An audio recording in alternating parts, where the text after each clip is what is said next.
Rowan Dean and Ross Cameron. As many of you know, I'm the editor of The Spectator magazine, and one of the joys of being the editor of that magazine is you get to read the most extraordinary articles before everyone else does.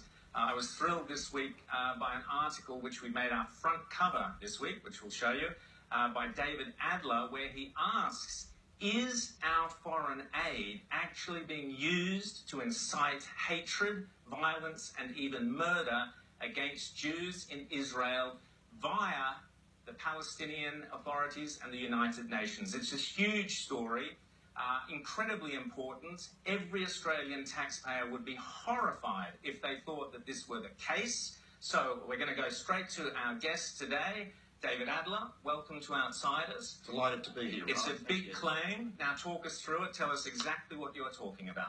Well, we have a two-tier problem. The first is that we know that the Palestinian Authority reward terrorism. They have a pay scale. They've published it. The bigger the jail sentence, the more money. And if the terrorist is killed, there is a Palestinian Authority's Martyrs Fund. In 2017, $350 million US, and they announced a couple of weeks ago they were increasing it to $403 million US. The Martyrs Fund. Yeah. And the Martyrs Fund is used how? It's used to provide a salary, a notional salary, if a terrorist is caught and jailed. And if the terrorist is killed, either executing the event or subsequently by authorities, then the family get a lifetime pension. So it's got that two arms to it. So when we talk about terrorists, let's be clear, we're talking about Palestinians from either Gaza or the West Bank murdering Israeli citizens. Or attempting to. Yeah, or exactly. Or cars, mowing down. All those things, from suicide bombings to car rammings to even stone throwing can be very dangerous and has killed people as well. So all those things, stabbings, the so-called stabbing intifada, all those things. What a charming moment in the history of human civilizations, a stabbing intifada. Yes, ma'am. So talk us through this, because we're going to go to a clip in a second of a guy at the UN whose family were the result of this process. So talk us through exactly how it works with the Palestinian Authority. How do they reward these people? Well, as I said, they have a scale. The other dimension worth adding, and it's only happened in the last couple of days, and the article you referred to alludes to the US Taylor Force Act, which was named after a young American recently killed by a Palestinian terrorist. That has just passed Congress last week. So there is now a law in the US to withhold certain grants until the Palestinian Authority stops paying terrorists. Australia hasn't yet gone down that track. We provide the Palestinian territories, according to the DFAT website, with $43.8 million in the current financial year, and who knows how much in the next budget. So we give the Palestinian territories 43 million. Australian taxpayers give 43 million to them. Who does that money literally go to? Well, it's very hard to trace, but it undoubtedly some of it gets siphoned to the Palestinian Authority, and I have little doubt, and the people that have looked at it have no doubt, that some Australian dollars ends up in the pool that rewards terrorists. Okay, but I'll pick you up on that, because Julie Bishop and DFAT, you've approached them with this, and they've said no, we're not interested in the evidence, and you'll get onto the evidence in a second, but they've said they're not interested, that they're satisfied that the money isn't going from the Palestinian Authority to this process of rewarding terrorists. I know there's been a specific approach on the second issue that the article addresses, which is the funding of the UNRWA schools. Yes, talk us through UNRWA and the UNRWA schools. UNRWA is a special agency just to look after the United Nations Relief and Works Agency. Right. And it runs a number of schools in Gaza and the West Bank. And if you have a look at the school books, the material in it, there is all sorts of material which denies the existence of Israel, which is frankly anti-Semitic, which is political activism and which incites terrorism. Numerous examples. I'm just going to look at one of those examples now. Now, this is actually not UNRWA, but it is a school in Gaza. Correct. We're going to An UNRWA school. An UNRWA school. Okay, so this is a United Nations-sponsored school in Gaza. And let's have a look at a school play where you will see these are Palestinian kids in Gaza. Let's have a look at. Let's roll the tape. You will see some kids dressed up as Jews, and you'll see some kids dressed as Jews who are being killed by the other Palestinian kids. It's horrific.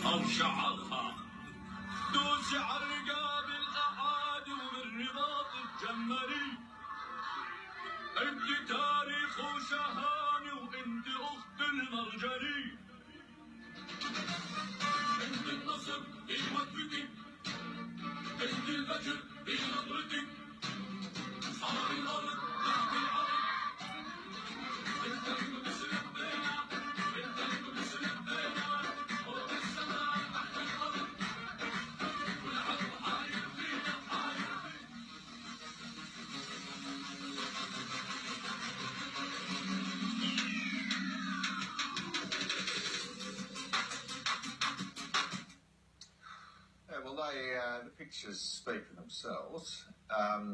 We understand that in the middle of last year, a group of Israeli academics did go do a forensic study on the text on, I think, 127 different textbooks in the Palestinian state. They have produced a report. Correct. Tell us what the report found. Well, the agency or the institute that did that study is the Centre for Near East Policy Research in Jerusalem, headed by a remarkable, energetic man called David Adler. How do you spell Bedin if people are looking for it? B-E-D-E-I-N. Yes. And he had a couple of people on his team that had PhDs in Arabic that were experts, and they gathered up all the school books and they translated them, and they produced a report which has been presented to the Secretary General of the United Nations, was presented in conjunction with the prestigious Simon Wiesenthal Centre in America to some members of US Congress, and we're very confident that that is one of the factors that has caused the Trump administration to cut down on funding of UNRWA. Look, we have a second piece of tape that we are going to show people just for completeness of the story, so it doesn't seem like an academic question, this one of actually rewarding violence against Jews. This is a speech to the UN. The UN? This is the UN Human Rights Council speech just last week. From just last week. Okay, let's have a look. It speaks for itself. My father, Richard Lakin, was brutally murdered by Palestinian terrorists at the age of 76, shot in the head and butchered with a knife after he fell to the ground. President Abbas and the Palestinian Authority rewarded his killers and their families with $3 million. That's right, $3 million. The Palestinian Authority actually has a pay-to-slay law. Palestinians systematically pay terrorists to kill Jews. More than $300 million a year. So, David, so it would appear that Trump is satisfied that there is a link between funding for UNRWA, funding to the Palestinian territories, foreign aid. So he and the American administration have gone, okay, they've made it a specific, they've linked it now. They've said, unless you stop the incitement to violence within your schools and within your culture, unless you stop that, we're stopping the funding. Exactly. Now, that's the link that Trump has said. Can Australia make that same link? And why won't Australia make that same link? What's the block? Well, at this stage, I know that a few MPs have raised the question in correspondence with the Foreign Minister, Julie Bishop, and advice has been sought from DFAT. But the only thing DFAT has done, as far as we can determine, is that they've written to UNRWA and said, is there a problem? And UNRWA writes back and says, if there was a problem, we've fixed it. And that was the response. We really need to shine a spotlight on this. And the evidence is overwhelming. The report that Ross has in front of him is 2017. There's been another one done. So what's in the report? That's the 127 different textbooks inside. Particularly, you get this issue where you'll have geography being taught in which there is a map of Palestine, which Israel doesn't exist. Exactly. And, Andrew Breitbart said that politics is downstream from culture. And he was really saying that the political decisions that are finally made in the Knesset or in the Palestinian Authority or in the Australian Federal Parliament do not come out of a vacuum, but they are the result of decisions that were made, micro-decisions in the arts, in our university sector, but most especially in our classrooms, years, indeed, decades before. And if we tolerate at that level, we should not be surprised when you wind up at the bureaucratic level today, this complete inability of anyone in a federal Liberal coalition to take responsibility for the fact that almost certainly Australian tax dollars have been used to pay people to kill Jews. 100%. And the US response, the Trump administration response, has been, in fact, to implement a two-tier strategy. They've now got the Taylor Force Act, which deals with the payment for terrorism, the sort of pay-for-slay program, and they're clamping down on UNRWA, which is the factory which produces future terrorists, if you like.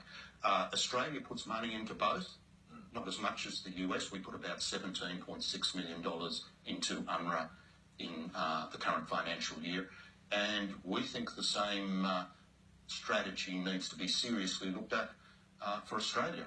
And you mentioned one of the things you mentioned as well, Ross, the geography class. The one which I couldn't believe in your article, David, was the maths class, where they sit around and do maths with how many dead martyrs there are and adding up using the number of dead Jews as a kind of maths exercise. I mean, this is beyond fascism. It's the worst of totalitarian thinking, and yet we are potentially financing this. There's another example which I think would shock your audience, and that is there was an event where Molotov cocktails were thrown into a bus, an ordinary bus, and in a textbook, an unrefunded textbook, that is described as a barbecue party. Oh, Jesus. See, one of the questions we might go, we can feel, we can see it and have an emotional reaction in the moment to it. Okay, the question of principle it raises is, do the Palestinians actually have any interest in peace? Does the Palestinian leadership... Well, show us your scarf there. I think that answers the question, Ross. The sort of cultural message that you were alluding to goes from the lowest level of, kindergartens and junior schools right to their highest leaders. When I was in Israel last year, a good friend of mine, Professor Mordechai Kadar, gave me a souvenir of a genuine PLO leader's scarf. Just hold it up so the camera... I will. It has two illustrations on it. One is the Dome of the Rock, and it tells me in Arabic this is translated as Jerusalem is ours. Now, in its 3,000-year history, Jerusalem has never been the capital of an Arab or Muslim entity. It's been conquered many times, but it's never been made the capital of anything other than a Jewish state. But that's their message, Jerusalem is ours. And on the other side is indeed the map that you were referring to. In Arabic, this says Palestina, and it shows the entire area, no Israel.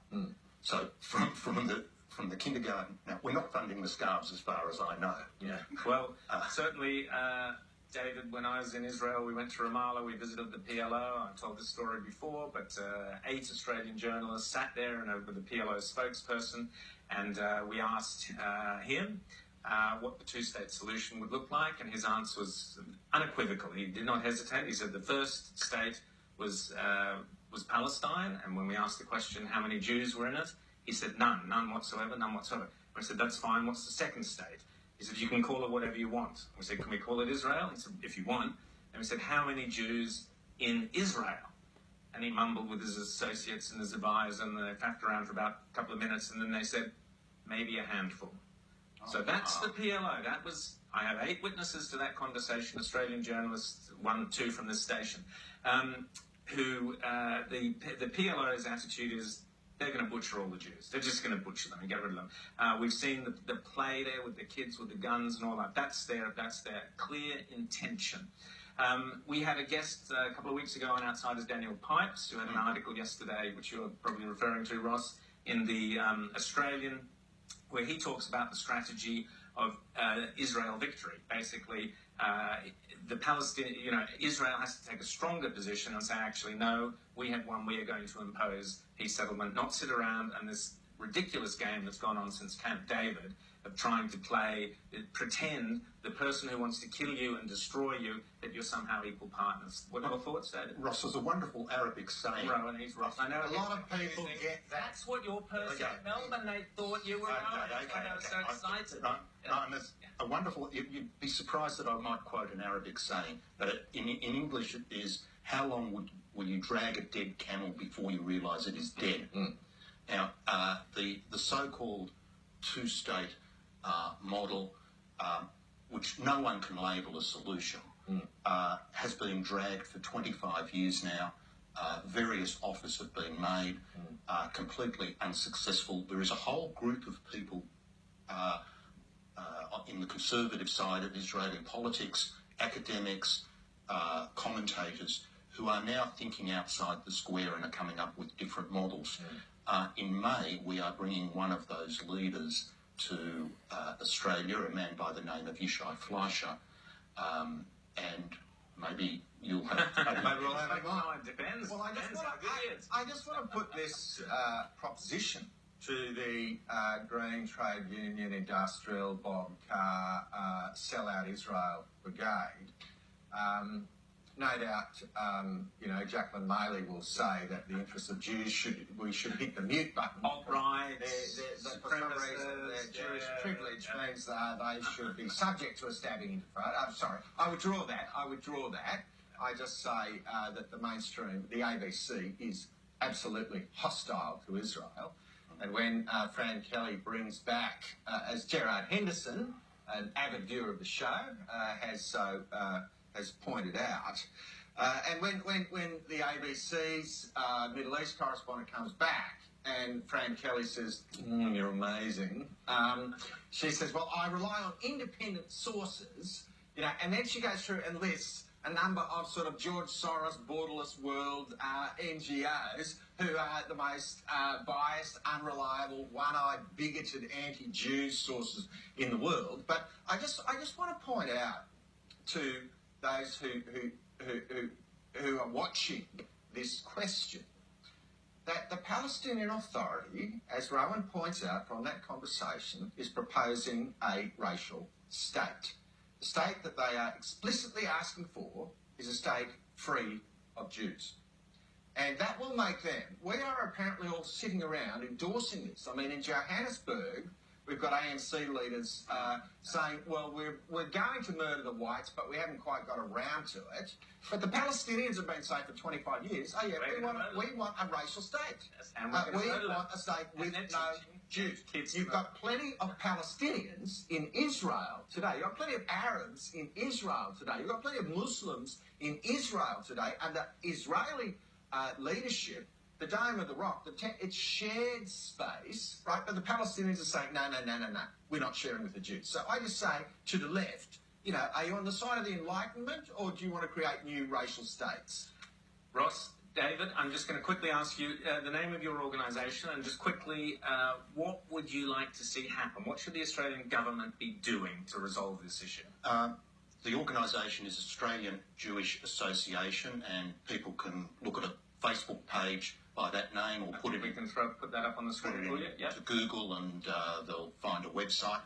The Australian government needs to consider, I mean, this is so obvious. If the Australian people knew that foreign aid could be diverted for terrorism, they'd be outraged, and I hope you'll get a reaction to the clips you've shown. There's also a very important moral question for Australia. Last year, Israeli intelligence helped prevent terrorism here, an aircraft incident potentially. And yet we are providing money which encourages terrorism in Israel. I mean, is that a problem? You're absolutely right. And that terrorist incident, which the Israeli intelligence helped prevent, would have been a horrific incident in Sydney with the plane going down. David Adler, thank you so much for joining us on Outsiders today. Fascinating stuff. Let's hope the government